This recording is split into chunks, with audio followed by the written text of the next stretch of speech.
मित्रों, मैं महाराज कुमार गुप्ता आज के इस म्यूजिक क्लास में मित्रों आपको स्वागत करते हैं। यदि मित्रों आप बिहार बीपीएससी टीआरई 3 मित्रों म्यूजिक से यदि टीचर बनना चाहते हैं मित्रों, तो यह क्लास आपके लिए अति महत्वपूर्ण है। मित्रों, इस क्लास में आज हम लोग टेकअप करेंगे 80 एमसीक्यू प्रश्न, जो आपके एग्जाम्स के लिए मित्रों अति आवश्यक है, क्योंकि एग्जाम में मित्रों ऑब्जेक्टिव टाइप के प्रश्न पूछे जाएंगे। उस सभी के सभी प्रश्न जो मित्रों हम बहुत ही महत्वपूर्ण आपके पास लेकर के आए हैं।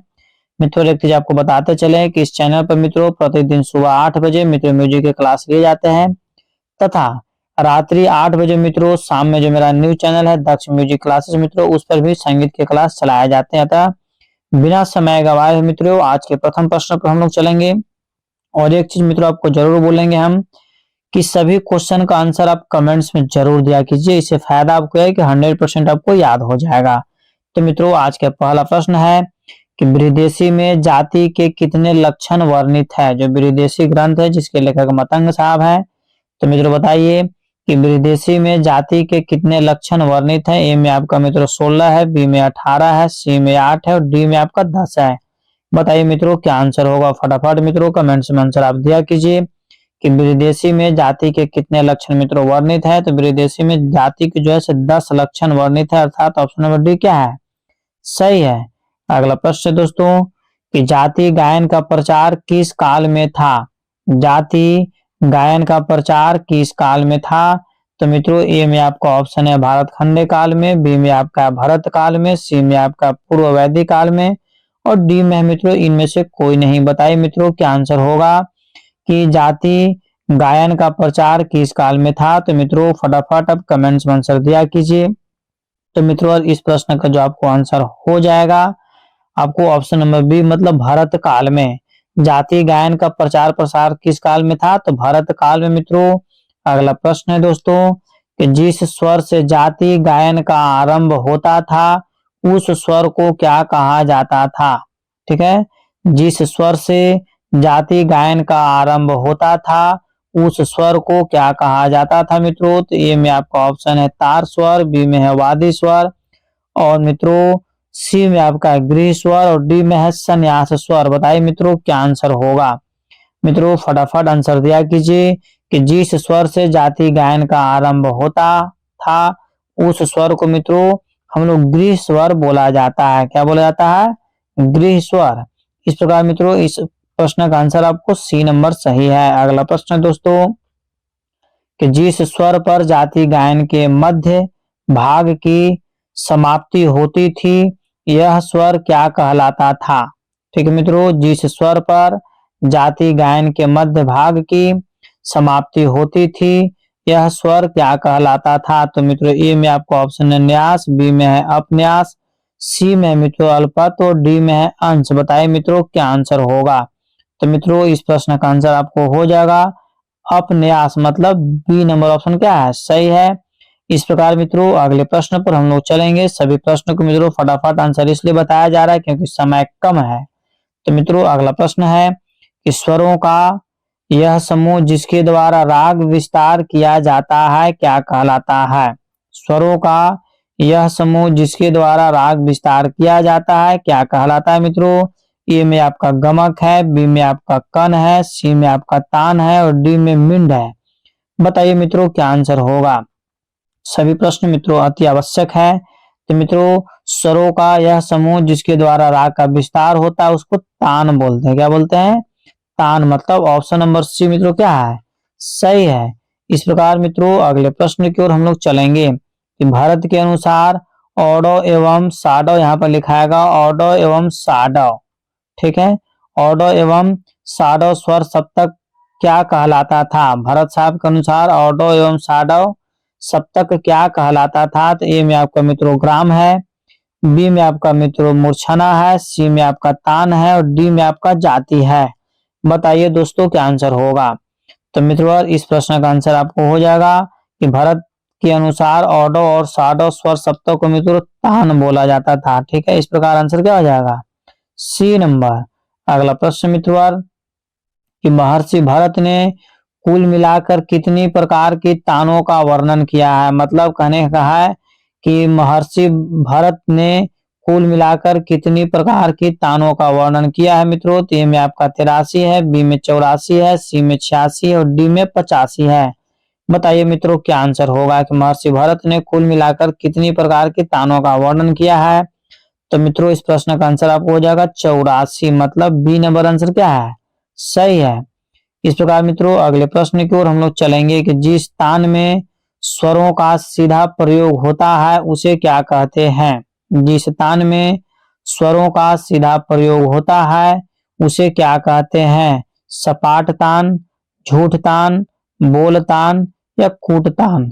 बताइए मित्रों क्या आंसर होगा कि जिस तान में स्वरों का सीधा प्रयोग होता है उसे मित्रों सपाट तान कहते हैं। कौन तान कहते हैं? सपाट तान, मतलब ऑप्शन नंबर ए क्या है? सही है। अगला प्रश्न मित्रों कि सारंगदेव के समय में तानों के असंख्य स्वर प्रस्तारों को जानने के लिए गणित की किस प्रणाली का उपयोग होता था? ए में आपका मित्रों बीज गणित है, बी में आपका प्रस्तार है, सी में मित्रों खंड मेरु है और डी में आपका सांख्यिकी है। बताइए मित्रों क्या आंसर होगा कि सारंगदेव के समय में तानों के असंख्य स्वर प्रस्तारों को जानने के लिए गणित की किसी प्रणाली का उपयोग होता था? तो मित्रों इस प्रश्न का आंसर आपको हो जाएगा खंड मेरु, मतलब ऑप्शन नंबर सी क्या है? सही है। अगला प्रश्न मित्रों कि तान के अनेक स्वर प्रस्तारों में से किसी एक स्वर के प्रस्तार के स्वरूप को जानना क्या कहलाता था? तो मित्रों ए में आपका ऑप्शन है प्रस्तार, बी में है तान संख्या, सी में है नष्ट और डी में है उत्तिष्ठ। बताइए मित्रों क्या आंसर होगा? मित्रों फटाफट कमेंट्स में आंसर दिया कीजिए। तो मित्रों इस प्रश्न का आपको आंसर हो जाएगा नष्ट बोला जाता था। ठीक है, क्या कहलाता था? नष्ट कहलाता था। अगला प्रश्न मित्रों कि सपाट तान का दूसरा नाम क्या है? सपाट तान का दूसरा नाम क्या है? ए में आपका मित्रों तरस तान, बी में आपका फिरत तान, सी में आपके आरोही तान और डी में मित्रों सरल तान। बताइए क्या आंसर होगा? फटाफट मित्रों कमेंट्स में इसी तरीका से आप आंसर देते रहिए कि सपाट तान का दूसरा नाम क्या है मित्रों? तो सरल तान है। क्या है? सरल तान। इस प्रकार मित्रों का ऑप्शन नंबर क्या हो गया? डी क्या है? सही है। तो अगला प्रश्न मित्रों कि संगीत रत्नाकर में कितने गमक कहे गए हैं? ठीक है मित्रों, संगीत रत्नाकर में कितने गमक कहे गए हैं? ए में आपका मित्रों जो ऑप्शन है 5 है, बी में आपका 38, सी में है 40 और डी में है 13। तो मित्रों बताइए कि संगीत रत्नाकर में कितने गमक कहे गए हैं? तो मित्रों संगीत रत्नाकर में जो 13 गमक कहे गए हैं, परंतु गमक की कुल जो संख्या है मित्रों 15 है। आपको याद रखना है, यदि पूछ देगा कि कुल गमक कितने हैं तो 15 है, परंतु मित्रों यदि संगीत रत्नाकर के अनुसार पूछ देगा तो आपको कितना टिक और करना पड़ेगा? 13 टिक और करना पड़ेगा, ऑप्शन नंबर डी। ठीक है, इस प्रकार अगले प्रश्न की ओर मित्रों चलिए कि आधुनिक आधुनिक मिंड होगा, आधुनिक मिंड को किस नाम से जाना जाता था? आधुनिक मिंड को किस नाम से जाना जाता था? तो मित्रों ए में आपका उत्साहित गमक, बी में है हुम्फित गमक, सी में है प्लावित गमक और डी में मित्रों आंदोलित गमक। बताइए मित्रों और क्या आंसर होगा कि आधुनिक मिंड को किस नाम से जाना जाता था? तो मित्रों इसका आंसर हो जाएगा प्लावित गमक, ऑप्शन नंबर सी क्या है? सही है। इस प्रकार मित्रों अगले प्रश्न की ओर हम लोग चलेंगे कि त्रिभिन्न नामक गमक को आधुनिक समय में किस नाम से जाना जाता है? त्रिभिन्न नामक गमक को आधुनिक समय में किस नाम से जाना जाता है? तो मित्रों ए में आपका कण है, बी में आपका खटका है, सी में आपका सपाट है और डी में मित्रों आपका पुकार है। बताइए क्या आंसर होगा कि त्रिभिन्न नामक गमक को आधुनिक समय में किस नाम से जाना जाता है? तो मित्रों इस प्रश्न का आंसर हो जाएगा पुकार के नाम से जाना जाता है, ऑप्शन नंबर डी क्या है? सही है। अगला प्रश्न मित्रों कि विद्वानों ने कितने रसों का वर्णन किया है? मतलब संगीत के विद्वानों के अनुसार संगीत में रसों की कुल संख्या मित्रों कितनी है? ए में आपका 7 है, बी में आपका 8 है, सी में 9 है और डी में आपका 10 है। बताइए मित्रों क्या आंसर होगा कि विद्वानों ने कितने रसों का वर्णन किया है? तो मित्रों विद्वानों के अनुसार कुल 9 रसों का वर्णन किया गया है। इस प्रकार ऑप्शन नंबर सी क्या है? सही है। अगले प्रश्न को मित्रों हम लोग चलेंगे कि आधुनिक विद्वानों ने रसों की संख्या कितनी मानी है? मतलब आधुनिक विद्वानों के अनुसार मित्रों रसों की कुल संख्या कितनी है? तो मित्रों ए में आपका 9 है, बी में आपका 10 है, सी में आपका 11 है और डी में आपका 8 है। बताइए मित्रों क्या आंसर होगा कि आधुनिक विद्वानों ने रसों की कितनी संख्या मानी है मित्रों? तो आधुनिक विद्वानों के अनुसार मित्रों रसों की जो कुल संख्या है आपको मित्रों 11 है। कितना है? 11। मतलब ऑप्शन नंबर सी क्या है? सही है मित्रों। और इस प्रकार हम लोग अगले प्रश्न की ओर चलेंगे। अगला प्रश्न है कि आधुनिक विद्वानों में कौन से दो रस माने हैं? ठीक है, आधुनिक विद्वानों में कौन से दो रस नए माने हैं? नया मतलब उसे नया माना गया है मित्रों। तो ए में आपका ऑप्शन है कि अद्भुत तथा वात्सल्य रस, बी में आपका करुण तथा शांत रस, सी में है मित्रों भक्ति तथा वात्सल्य रस और डी में है मित्रों आपका भक्ति तथा शांत रस। बताइए मित्रों क्या आंसर होगा कि आधुनिक विद्वानों में कौन से दो रस नए माने गए हैं? तो मित्रों इस प्रश्न का आपका आंसर हो जाएगा भक्ति तथा वात्सल्य रस। ऑप्शन नंबर सी क्या है? सही है। इस प्रकार मित्रों हम लोग अगले प्रश्न की ओर चलेंगे। शांत रस का अस्थायी भाव कौन सा है? शांत रस का अस्थायी भाव कौन सा है? ए में आपका ऑप्शन है वृत्ति, बी में है निर्वेद, सी में है मति, सी में और डी में मित्रों जड़ता। बताइए मित्रों क्या आंसर होगा कि शांत रस का अस्थायी भाव कौन सा है मित्रों? तो इस प्रश्न का मित्रों आंसर आपको हो जाएगा निर्वेद। निर्वेद कहने का मतलब है कि ऑप्शन नंबर बी क्या है? सही। एक चीज मित्रों आपको जरूर बोलेंगे कि सभी प्रश्न का आंसर आप कमेंट्स में जरूर दिया कीजिए। गलत हो चाहे या सही हो उसे आपको घबराने की जरूरत नहीं है, परंतु आपको सभी प्रश्न का आंसर कमेंट्स में देना अति आवश्यक है ताकि आपको 100% याद हो जाए।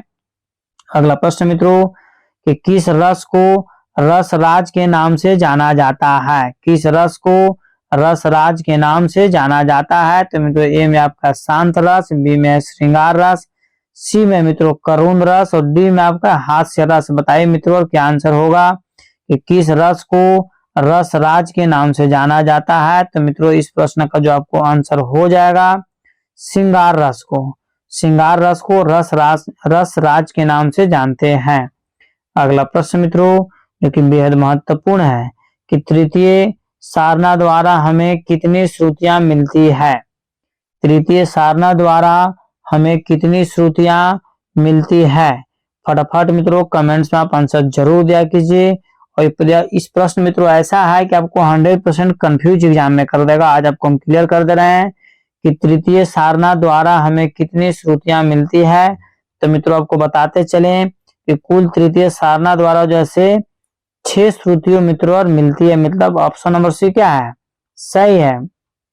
अगला प्रश्न मित्रों कि महर्षि भरत की चौथी सारना से कितनी श्रुतियां प्राप्त होती है? महर्षि भरत की चौथी सारना से कितनी श्रुतियां प्राप्त होती है? ए में आपका मित्रों 12 है, बी में आपका 4 है, सी में आपका 6 है और डी में मित्रों 22 है। बताइए क्या आंसर होगा कि महर्षि भरत की चौथी सारना से कितनी श्रुतियां प्राप्त होती है मित्रों? तो आपको बताते चलें कि कुल जो है 12 श्रुतियां प्राप्त होती है महर्षि भरत के अनुसार। ठीक है। अगला प्रश्न मित्रों कि भारत ने सारना पद्धति में कितनी विनाओं का प्रयोग किया था? भारत ने सारना पद्धति में कितनी विनाओं का प्रयोग किया था? ए में आपका 4 है, बी में आपका 3 है, सी में आपका 1 है और डी में मित्रों आपका क्या है? ऑप्शन नंबर 2 है। ठीक है, माने डी में आपका 2 है। तो मित्रों बताइए आंसर कि भारत ने सारना पद्धति में कितनी विनाओं का प्रयोग किया था मित्रों? तो इस प्रश्न का जो आपको आंसर हो जाएगा 2 विनाओं का प्रयोग किया था। ऑप्शन नंबर डी क्या है? सही है। इस प्रकार मित्रों अगले प्रश्न की ओर हम लोग चलेंगे कि भारत की प्रत्येक बीना पर कितनी तारें थीं? भारत की प्रत्येक बीना पर कितनी तारें थीं? ए में आपका मित्रों 9 है, बी में आपका 12 है, सी में आपका 7 है और डी में आपका 15 है। बताइए मित्रों क्या आंसर होगा कि भारत की प्रत्येक बीना पर कितनी तारें थी मित्रों? तो इसका जो आपको आंसर हो जाएगा 9 तार थी। ये पल आंसर क्या है? सही है। इस प्रकार मित्रों अगले प्रश्न की ओर हम लोग चलेंगे कि आचार्य KCD बृहस्पति ने प्राण श्रुति का उदाहरण किस यंत्र द्वारा दिया है? ए में आपका मित्रों ऑप्शन है श्रुति सारना यंत्र, बी में है श्रुति द्वादशिका, सी में मित्रों श्रुति दर्पण और डी में मित्रों श्रुति वीणा। बताइए कि आचार्य के.सी.डी. बृहस्पति ने प्रमाण श्रुति का उदाहरण किस यंत्र द्वारा दिया है मित्रों? तो इस प्रश्न का जो आपको आंसर हो जाएगा मित्रों श्रुति दर्पण द्वारा। ऑप्शन नंबर सी क्या है? सही है। इस प्रकार मित्रों हम लोग अगले प्रश्न की ओर चलेंगे। तो श्रुति दर्पण नामक यंत्र का आविष्कार किसने किया? श्रुति दर्पण नामक यंत्र का आविष्कार किसने किया? तो मित्रों ए में आपका ऑप्शन है आचार्य बृहस्पति, बी में है सारंगदेव, सी में है महर्षि साहब और डी में ओमकारनाथ ठाकुर। बताइए दोस्तों क्या आंसर होगा कि श्रुति दर्पण नामक यंत्र का आविष्कार किसने किया? तो मित्रों इस प्रश्न का आंसर आपको हो जाएगा आचार्य बृहस्पति। मतलब ये पहला आंसर क्या है? सही है। अगला प्रश्न मित्रों कि निम्न में से किसकी सारना पद्धति में वीणा यहाँ होगा? वीणा पर 22 तंत्रियां थी। निम्न में से किसकी सारना पद्धति में वीणा पर 22 तंत्रियां थी? तो मित्रों ए में आपका ऑप्शन है भरत साहब, बी में है सारंगदेव, सी में अहोबल साहब और डी में है नारद साहब। बताइए मित्रों क्या आंसर होगा? फटाफट आप यूट्यूब में कमेंट्स दिया कीजिए। तो मित्रों इस प्रश्न का जो आपका आंसर हो जाएगा मित्रों आपको बॉल कहने का मतलब है कि सारंगदेव। कि निम्नलिखित में से किसकी सारना पद्धति पर 22 श्रुतियां तंत्री थी? तो मित्रों सारंगदेव। अगला प्रश्न मित्रों जो कि बेहद ही महत्वपूर्ण है कि श्रुति दर्पण में कितनी तंत्रियां बांधी जाती है? श्रुति दर्पण में कितनी तंत्रियां बांधी जाती है मित्रों? तो ए में आपका 5 है, बी में आपका 9 है, सी में आपका 3 है और डी में आपका 22 है। बताइए मित्रों क्या आंसर होगा? तो मित्रों फटाफट इसी तरीका से कमेंट्स में आप देते रहिए आंसर। आप लोग जो कमेंट्स में इतना सही तरीका से आंसर दे रहे हैं, कभी करीब सभी का कमेंट्स आंसर मित्रों सही है। तो मित्रों हम लोग को तैयारी इसी तरीका से करते रहने की जरूरत है। एग्जाम जैसे मित्रों 100% निकल जाएगा। तो मित्रों इस प्रश्न का जो आपको आंसर है एप्पल मतलब 5। ठीक है। कि श्रुति दर्पण में कितनी तंत्रियां बांधी जाती है? तो 5 तंत्रियां बांधी जाती है। अगला प्रश्न मित्रों कि आचार्य बृहस्पति ने श्रुति अंतराल कितने माने हैं? आचार्य बृहस्पति ने श्रुति अंतराल कितने माने हैं? तो मित्रों ए में आपका 2 है, बी में आपका 22 है, सी में आपका 6 है और डी में आपका 4 है। बताइए मित्रों क्या आंसर होगा कि आचार्य बृहस्पति ने श्रुति अंतराल कितने माने हैं? तो मित्रों इस प्रश्न का जो आपको आंसर हो जाएगा ऑप्शन नंबर डी मतलब 3 अंतराल माने। ठीक है। अगला प्रश्न मित्रों कि आचार्य बृहस्पति द्वारा बताए गए श्रुति अंतराल के नाम क्या है? आचार्य बृहस्पति द्वारा बताए गए श्रुति अंतराल के नाम क्या है? तो मित्रों ए में आपका ऑप्शन है सी डी ई, बी में मित्रों आपका जो ऑप्शन है लघु कोमालिमा और सी में मित्रों आपका ऑप्शन है क ख ग घ और डी में मित्रों द्विश्रुतिक, त्रिश्रुतिक, चतुश्रुतिक। तो बताइए मित्रों क्या आंसर होगा? फटाफट मित्रों इसी तरीका से आप लोग आंसर दिया कीजिए। बहुत बहुत धन्यवाद सभी को। तो मित्रों इस प्रश्न का जो आंसर हो जाएगा क ख ग मतलब सी नंबर आंसर क्या है? सही है। इस प्रकार मित्रों अगले प्रश्न की ओर हम लोग चलेंगे। प्रश्न है मित्रों 31 नंबर मित्रों हम लोग को प्रश्न है कि पंडित ओमकार नाथ ने सबसे छोटा श्रुति अंतराल कौन सा माना है? पंडित ओमकार नाथ ने सबसे छोटा श्रुति अंतराल कौन सा माना है? तो मित्रों ए में आपका है 2, बी में आपका है 1, सी में आपका है 4 और डी में है 3। बताइए मित्रों क्या आंसर होगा कि पंडित ओमकार नाथ ने सबसे छोटा श्रुति अंतराल कौन सा माना है मित्रों? तो मित्रों इस प्रश्न का जो आपका आंसर हो जाएगा 3 मतलब ऑप्शन नंबर डी क्या है? सही है। अगला प्रश्न मित्रों कि पंडित ओमकार नाथ द्वारा बताए गए श्रुति अंतराल कितने हैं? पंडित ओमकार नाथ द्वारा बताए गए श्रुति अंतराल कितने हैं? तो मित्रों ए में आपका है कोमा, बी में है ख, सी में है लघु और डी में आपका है जी। बताइए मित्रों क्या आंसर होगा? तो मित्रों पंडित ओमकार नाथ द्वारा बताया गया श्रुति अंतराल का जो नाम था मित्रों उसको कोमा बोला जाता था। क्या बोला जाता था? कोमा। कहने का मतलब है कि ऑप्शन नंबर ए क्या है? सही है। इस प्रकार मित्रों अगले प्रश्न की ओर हम लोग चलेंगे कि निम्न में से कौन सा श्रुति अंतराल सबसे बड़ा है? निम्न में से कौन सा श्रुति अंतराल सबसे बड़ा है? तो ए में आपका मित्रों कोमा है, बी में आपका लघु है, सी में आपका लीमा है और डी में मित्रों आपका ख है। तो बताइए मित्रों क्या आंसर होगा कि निम्न में से कौन सा श्रुति अंतराल सबसे बड़ा है मित्रों? तो इस प्रश्न का जो आपका आंसर हो जाएगा मित्रों, इसी तरीका से आप लोग कमेंट्स में आंसर दिया कीजिए। बहुत अच्छा, तो इसका लीमा हो जाएगा। क्या हो जाएगा? लीमा। लीमा कहने का मतलब मित्रों का ऑप्शन नंबर सी क्या है? सही है। अगला प्रश्न मित्रों कि आचार्य बृहस्पति द्वारा धैवत, क्या लिखाएगा?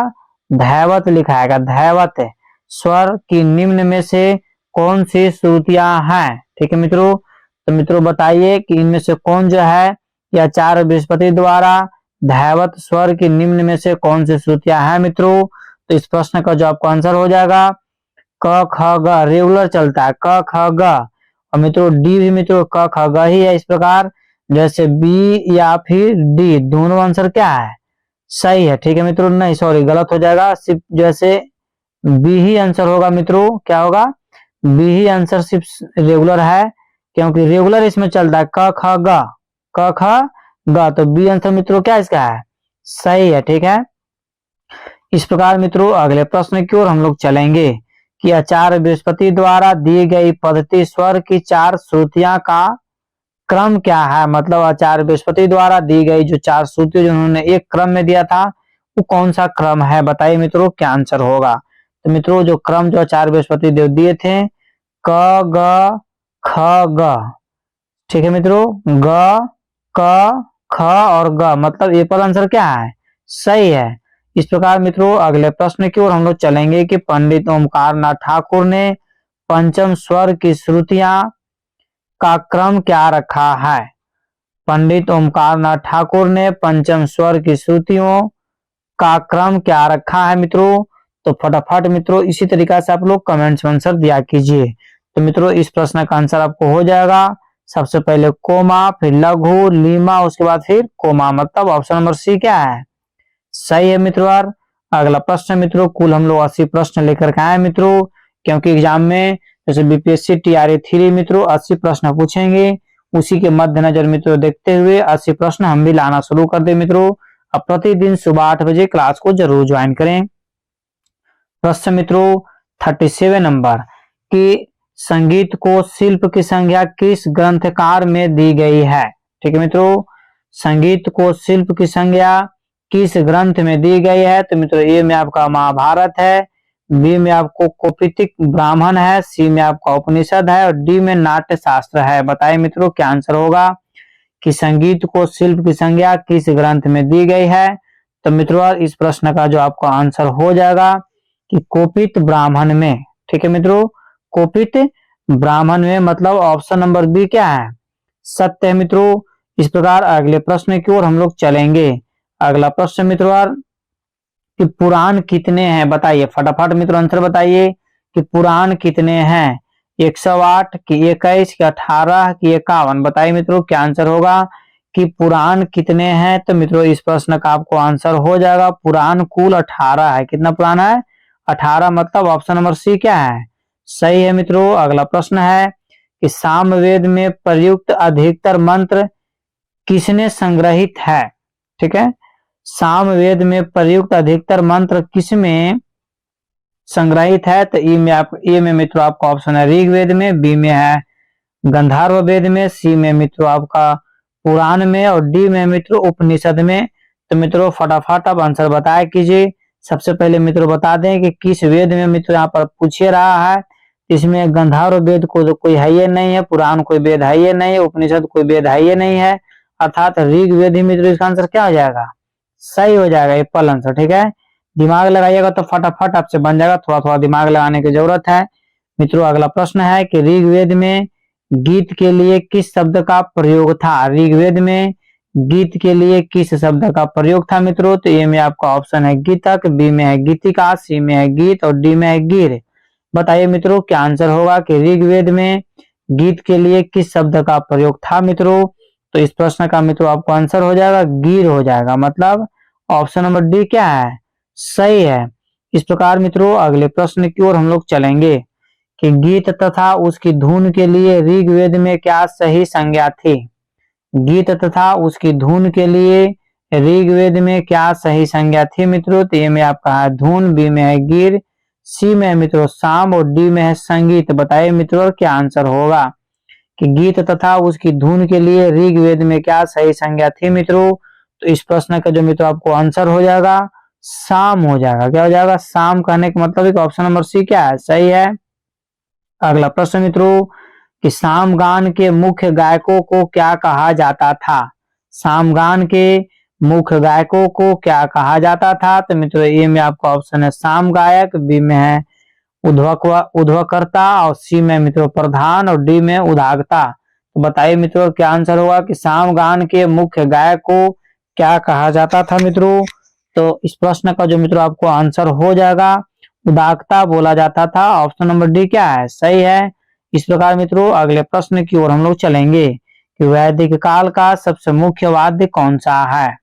वैदिक काल का सबसे मुख्य वाद्य कौन सा है? तो मित्रों सितार, ए में है, बी में है गिर, सी में है बीना और डी में मित्रों दुदुम्भी। बताइए मित्रों क्या आंसर होगा कि वैदिक काल का सबसे मुख्य वाद्य कौन सा है? तो मित्रों इस प्रश्न का जो आपको आंसर हो जाएगा बीना हो जाएगा। वैदिक काल का सबसे पुराना वाद्य कौन है? तो बीना है। अगला प्रश्न मित्रों कि वैदिक काल में सभी तंत्री वाद्यों के लिए क्या संज्ञा थी? वैदिक काल में सभी तंत्री वाद्यों के लिए क्या संज्ञा थी? तो मित्रों ए में आपका जी तंत्री है, बी में मित्रों बीना है, सी में आपको साम है और डी में आपको बान है। बताइए मित्रों क्या आंसर होगा? फटाफट मित्रों कमेंट्स में आंसर आप जरूर दिया कीजिए। तो मित्रों इस प्रश्न का आपका आंसर हो जाएगा बीना।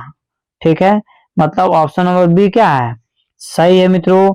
इस प्रकार हम लोग अगले प्रश्न की ओर चलेंगे। अगला प्रश्न मित्रों वैदिक कालीन वान में कितनी तंत्रियां होती थी? वैदिक कालीन वान में कितनी तंत्रियां होती थी? तो ए में आपका मित्रों 9 है, बी में आपका 100 है, सी में मित्रों 10 होगा और डी में आपका 17 है। बताइए क्या आंसर होगा? ठीक है, तो मित्रों फटाफट आप कमेंट्स में आंसर दिया कीजिए ताकि 100% मित्रों आपको आंसर याद हो जाए।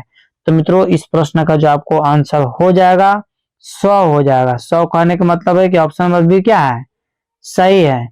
अगला प्रश्न मित्रों कि स्वरों के षडज, ऋषभ आदि नाम सर्वप्रथम किस ग्रंथ यहाँ पर लिखाएगा किस ग्रंथ में मिलते हैं? स्वरों के षडज, ऋषभ आदि नाम सर्वप्रथम किस ग्रंथ में मिलते हैं मित्रों? तो ए में आपका ऑप्शन है संगीत परिजात, बी में ऋग्वेद, सी में नारदी शिक्षा और डी में मित्रों नाट्य शास्त्र। बताइए मित्रों क्या आंसर होगा? फटाफट मित्रों इसी तरीका से आप लोग कमेंट्स में आंसर दिया कीजिए। तो मित्रों इस प्रश्न का जो आपको आंसर हो जाएगा संगीत परिजात में एप्पल आंसर क्या है? सही है कि स्वरों के षडज, ऋषभ आदि का नाम सर्वप्रथम किस ग्रंथ में मिलता है? तो संगीत परिजात में। संगीत परिजात के जो मित्रों कौन लेखक हैं इसका आपको नाम कमेंट्स में बताना है। अगला प्रश्न मित्रों कि उच्चारण की दृष्टि से वैदिक कालीन स्वर कितनी प्रकार के थे? उच्चारण की दृष्टि से वैदिक कालीन स्वर कितने प्रकार के थे मित्रों? तो ए में जो आपका मित्रों ऑप्शन दिया हुआ है 7 है, बी में आपका 3 है, सी में आपका 4 है और डी में आपका 5 है। बताइए मित्रों क्या आंसर होगा कि उच्चारण की दृष्टि से वैदिक कालीन स्वर कितनी प्रकार के थे मित्रों? तो इस प्रश्न का आपका आंसर हो जाएगा 3 प्रकार के थे, मतलब ऑप्शन नंबर बी क्या है? सही है। अगला प्रश्न है दोस्तों वेद पाठ के अपरिहार्य अंगों को क्या कहा जाता था? वेद पाठ के अपरिहार्य अंगों को क्या कहा जाता था मित्रों? तो ए में आपका वेद अंगीकार, बी में मित्रों वेदांग और सी में उपनिषद और डी में मित्रों महाकाव्य। तो बताइए मित्रों क्या आंसर होगा कि वेद पाठ के अपरिहार्य अंग को क्या कहा जाता था मित्रों? तो इस प्रश्न का आपको आंसर हो जाएगा वेदांग बोला जाता था। क्या बोला जाता था? वेदांग। ठीक है, वेदांगों की कुल संख्या मित्रों कितना है? 6 है और वेदों की कुल संख्या कितना है? तो 4 है। तो इस प्रकार मित्रों इस प्रश्न का जो आपका आंसर हो गया ऑप्शन नंबर बी क्या है? सही है मित्रों। अगले प्रश्न की ओर हम लोग चलेंगे कि ऋग्वेद की ऋचाएं स्वारलिया में निबंध होने पर क्या कहलाती थी? तो मित्रों ए में आपका सामगान और बी में ऋचाएं, सी में स्रोत और डी में है वेद। बताइए मित्रों क्या आंसर होगा? फटाफट मित्रों इसी तरीका से कमेंट्स में आंसर आप दिया कीजिए तो मित्रों इस प्रश्न का आपको आंसर हो जाएगा स्रोत बोला जाता था। क्या बोला जाता था? स्रोत। मतलब ऑप्शन नंबर सी क्या है? सही है मित्रों। इस प्रकार हम लोग 50 नंबर क्वेश्चन को मित्रों बारीकी से क्लियर करेंगे कि आर्थिक तथा गान किसके प्रकार थे। 50 नंबर मित्रों क्वेश्चन है, 50 नंबर का क्वेश्चन यह है कि आर्थिक तथा गान किसके प्रकार थे मित्रों। तो ये में आपका ऋग्वेद है, वी में आपका सामवेद है, सी में आपका नाट्य शास्त्र है और डी में आपका मित्रों नृत्य है। बताइए क्या आंसर होगा कि आर्थिक तथा गान किसके प्रकार थे मित्रों। इस प्रश्न का मित्रों आपको आंसर हो जाएगा सामवेद। किसका आंसर हो जाएगा? सामवेद। आर्थिक तथा गान किसके प्रकार थे? तो सामवेद के थे मित्रों। इस प्रकार अगले प्रश्न की ओर हम लोग चलेंगे। साम गायन के समय तक कितने स्वरों का विकास हो चुका था? साम गायन के समय तक कितने स्वरों का विकास हो चुका था? तो मित्रों ए में आपका ऑप्शन है 5, बी में है 3, सी में है मित्रों 7 और डी में है 8 है। बताइए मित्रों क्या आंसर होगा कि साम गायन के समय तक कितने स्वरों का विकास हो चुका था। तो मित्रों इस प्रश्न का आपको आंसर हो जाएगा 7। मतलब ऑप्शन नंबर सी क्या है? सही है मित्रों। इस प्रकार हम लोग अगले प्रश्न की ओर चलेंगे कि सामगान में स्वरों का क्रम कैसा था। सामगान में स्वरों का क्रम कैसा था मित्रों। तो ए में आरोही, बी में अवरोही, सी में मिश्रित और डी में इनमें से कोई नहीं। तो बताइए मित्रों क्या आंसर होगा कि सामगान में स्वरों का क्रम कैसा था। तो मित्रों सामगान में जो स्वरों का जो मित्रों क्रम था अवरोही था। बी नंबर आंसर क्या है? सत्य है मित्रों। अगला प्रश्न है कि साम के सप्त स्वरों की संज्ञाओं में प्रथम कौन सी थी। साम के सप्त स्वरों की संज्ञाओं में प्रथम कौन सी थी। तो मित्रों ए में आपका ऑप्शन है प्रथम, बी में आपका मित्रों ऑप्शन है कुष्ठ और सी में है मित्रों मंद्र और डी में है अंतर अतिस्वार। तो बताइए मित्रों क्या आंसर होगा। फटाफट मित्रों कमेंट्स में आंसर दिया कीजिए। तो दोस्तों इस प्रश्न का जो आपका आंसर हो जाएगा ऑप्शन नंबर बी क्रिस्टा आंसर क्या है? सही है मित्रों। अगला प्रश्न की ओर हम लोग चलेंगे कि किस ग्रंथ में साम तथा लौकिक, ठीक है, लौकिक गान के स्वरों का सामंजस्य स्थापित किया गया। ठीक है, तो ए में आपका मित्रों है ऋग्वेद, बी में है मित्रों नारदीय शिक्षा, सी में है नाट्य शास्त्र और डी में है मित्रों बृहदेशी। बताइए मित्रों क्या आंसर होगा। तो मित्रों इस प्रश्न का जो आपका आंसर हो जाएगा नारदीय शिक्षा हो जाएगा। बताना आपको कमेंट्स में कि नारदीय शिक्षा के लेखक कौन है मित्रों। तो नारदीय शिक्षा का आपको जो लेखक है नारदे साहब हैं। अगला प्रश्न मित्रों राग वर्गीकरण के अंतर्गत सुयास आदि प्रकार किस ग्रंथ में थे। राग वर्गीकरण के अंतर्गत सुयास आदि प्रकार किस ग्रंथ में थे मित्रों। तो ए में आपका ऑप्शन है संगीत मरकंद, बी में है संगीत परिजात, सी में है नाट्य शास्त्र और डी में है संगीत रत्नाकर। बताइए मित्रों क्या आंसर होगा। तो मित्रों इस प्रश्न का जो आपको आंसर आ रहा है यदि आपको तो कमेंट्स में जरूर आप दिया कीजिए। राग वर्गीकरण के अंतर्गत सूर्यांश आदि का प्रकार किस ग्रंथ में थे मित्रों। तो इसका आंसर आपको हो जाएगा मित्रों संगीत मरकंद। एप्पल आंसर क्या है? सही है। अगला प्रश्न मित्रवर कि नारद ने अपने समय में प्रचलित कितने राग तथा प्रत्येक की कितनी रागनियां मानी है। ठीक है, नारद ने अपने समय में प्रचलित कितने राग तथा कितनी रागनियां मानी है मित्रों। तो ए में मित्रों जो आपका ऑप्शन है 6 राग तथा 6 रागनी, बी में है मित्रों आपका ऑप्शन 6 राग तथा सिर्फ रागनियां और सी में है मित्रों 5 राग तथा 6 रागनियां और डी में मित्रों 5 राग तथा 5 रागनियां। बताइए मित्रों क्या आंसर होगा कि नारद ने अपने समय में प्रचलित कितने राग तथा प्रत्येक कितनी रागनियां मानी है मित्रों। तो 56 नंबर का मित्रों आंसर हो जाएगा एप्पल नंबर 6 राग तथा 6 रागनियां। अगला प्रश्न मित्रवर कि पंडित वेंकट मुखी के मेलों की संख्या कितनी थी। मेलों कहने का मतलब है कि थाट। तो पंडित वेंकट मुखी के मेलों की संख्या कितनी थी मित्रों। तो ए में आपका 72 है, बी में 36 है, सी में 26 है और डी में आपका 10 है। बताइए मित्रों क्या आंसर होगा कि पंडित वेंकट मुखी के मेलों की संख्या कितनी थी मित्रों। तो इसका आंसर आपको हो जाएगा 72। कितना था? 72। ठीक है, सिर्फ याद रखना है कि पंडित वेंकट मुखी के समय। ठीक है, अगला प्रश्न मित्रों पंडित वेंकटमुखी ने एक मेल में कितने रागों की उत्पत्ति बताई है? पंडित वेंकटमुखी ने एक मेल में कितने रागों की उत्पत्ति बताई है मित्रों? तो ए में आपको 1565 है, बी में 10 है, सी में मित्रों 484 और डी में 36 है। तो मित्रों इस प्रश्न का जो आपका आंसर हो जाएगा मित्रों ऑप्शन नंबर सी मतलब 484। अगला प्रश्न मित्रों के 72 मेलों को कुल कितने गुटों में बांटा गया है? 72 मेलों को कुल कितने गुटों में बांटा गया है मित्रों?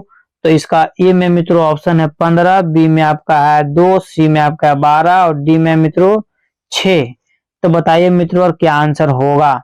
तो मित्रों इस प्रश्न का आंसर हो जाएगा पूरा पूरी एक दर्जन मतलब 12 गुटों में बांटा गया है।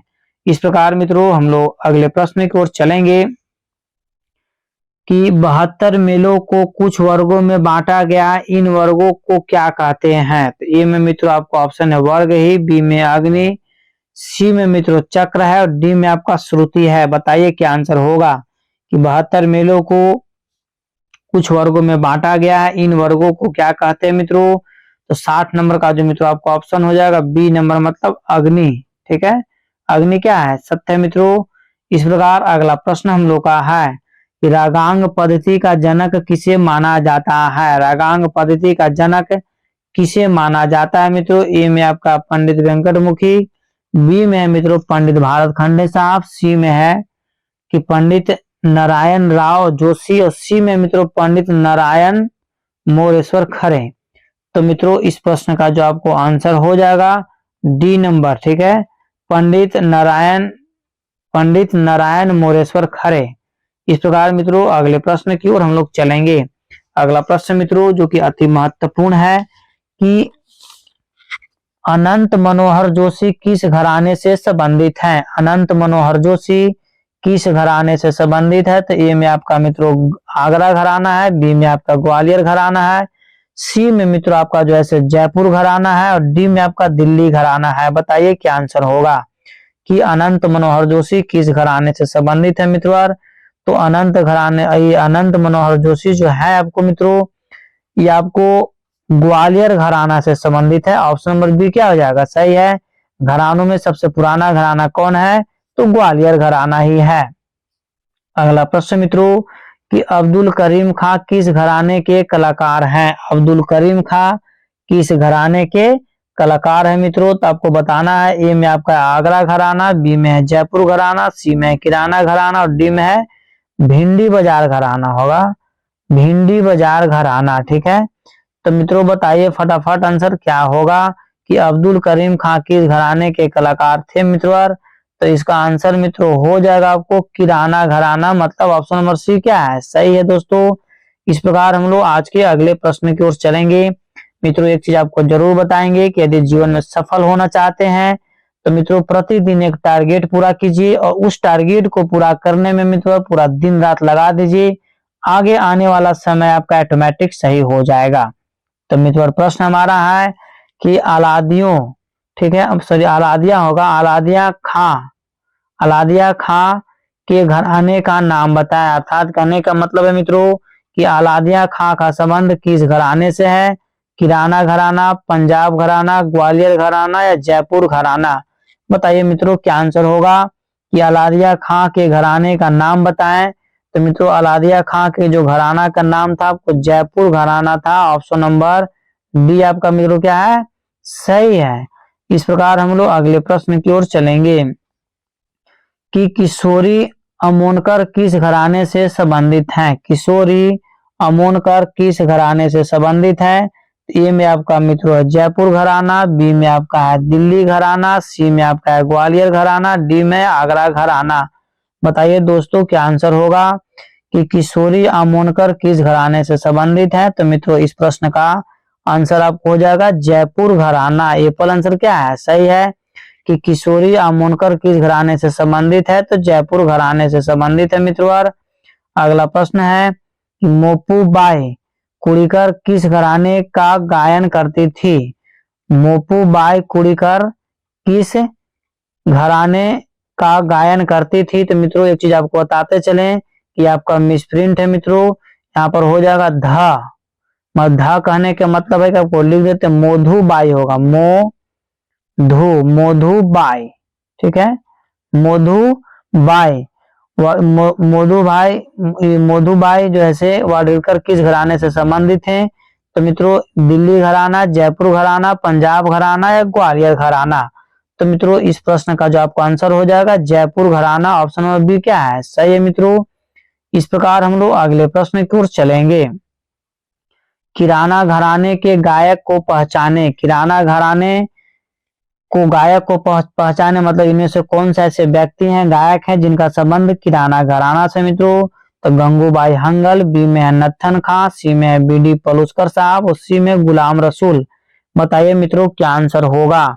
जिस प्रश्न का मित्रों आंसर आपको आ रहा है उस प्रश्न का आंसर आप जरूर दिया कीजिए। तो मित्रों इस प्रश्न का जो आंसर हो जाएगा आपको ये पल मतलब गंगूबाई हंगल। किराना घराना के गायक कौन है? तो गंगूबाई हंगल है। एक चीज मित्रों आपको जरूर सूचना देंगे कि ये स्टेट का जो है मित्रों बहुत जल्द एग्जाम होने वाला है। अतः art of teaching child and development pedology का क्लास मित्रों इसी चैनल पर मित्रों मिस शिवानी गुप्ता प्रतिदिन शाम 7 बजे ले रही हैं। अतः क्लास को जैसे आप लोग प्रतिदिन ज्वाइन कर रहे हैं प्रतिदिन जरूर ज्वाइन कीजिए, क्योंकि 30 नंबर का आपको यहाँ से नंबर पकड़ा जाएगा, ठीक है।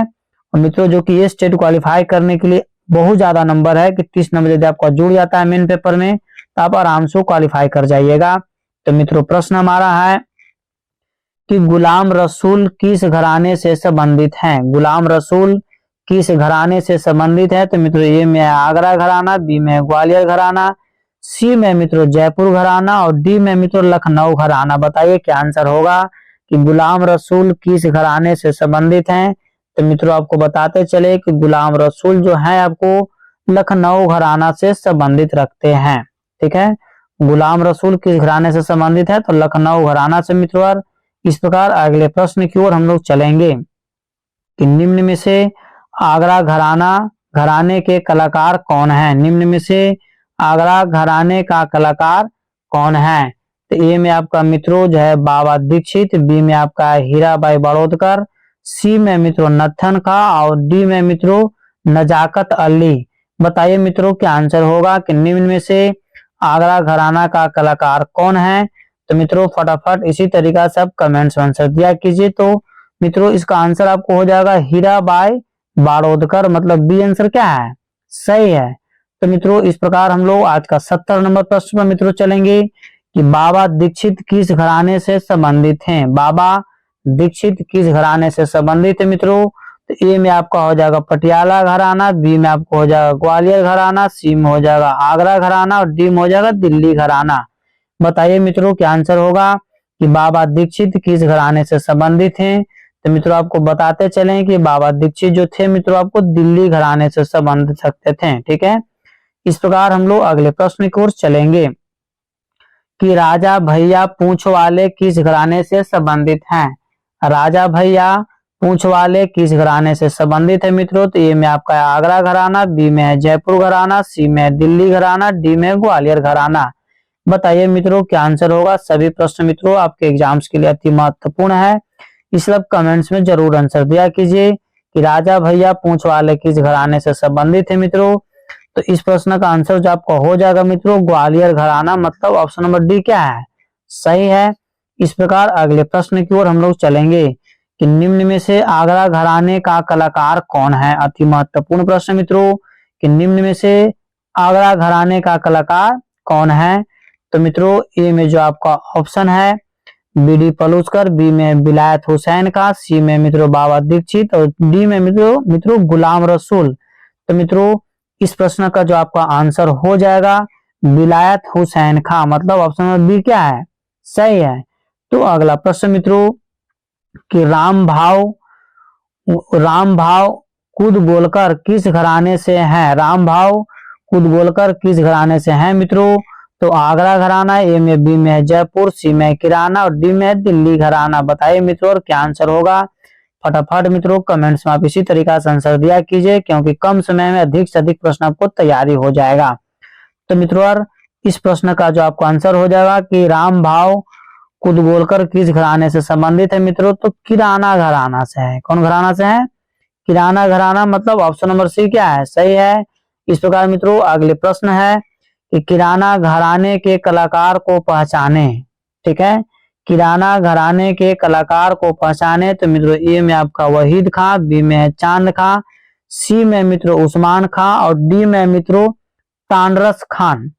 तो बताइए मित्रों क्या आंसर होगा कि किराना घराने के कलाकार को पहचाने तो मित्रों इसमें से कौन ऐसे कलाकार हैं जिनका संबंध किराने घराना से मित्रों, तो वहीद खां का जो संबंध है मित्रों किराना घराना से है।